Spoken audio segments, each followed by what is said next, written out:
Walang kawala sa entrapment operation ng mag-inang nagsasagawa umano ng abortion sa Bulacan.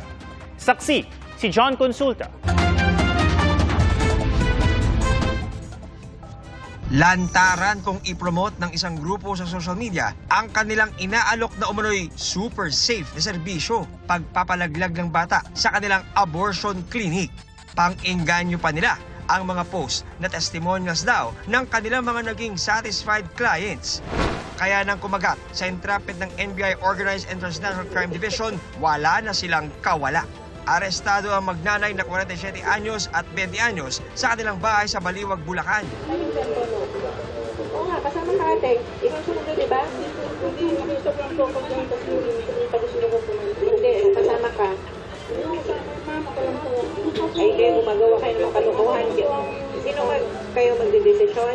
Bukod sa nabawing mark money, tumambad sa mga ahente ang mga equipment na ginagamit umano sa abortion services ng mag-ina. Medyo nakakatakot talaga kasi yung mga gagamitin nila sanang mga equipments or tools unsanitized.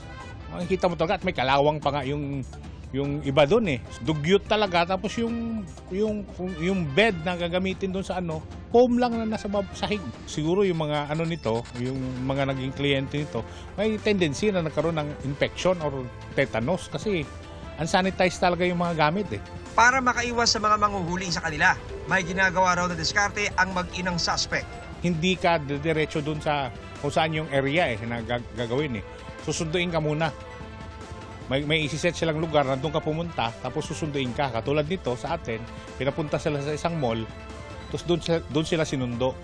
Bukod sa 20,000 pesos na bayad, may extra charges pa ang mga suspect sa kanilang mga kliyente. 20,000 yung bayad, tapos nagtanong kung yung fetus daw ay dadalhin ba. So nung sinabi natin na hindi na, nahingi silang additional 3,000 para sa paglibing nitong fetus. Additional bayad. Plus yung 2,000 naman dun sa aftermeds. Bali 25,000 lahat ang siningil nila. Sinusubukan pa namin makuha ang panig ng mga suspect na naharap sa reklamong illegal practice of medicine, paglabag sa FDA law, illegal abortion in relation sa cybercrime law. Para sa GMA Integrated News, John Consulta ang inyong saksi.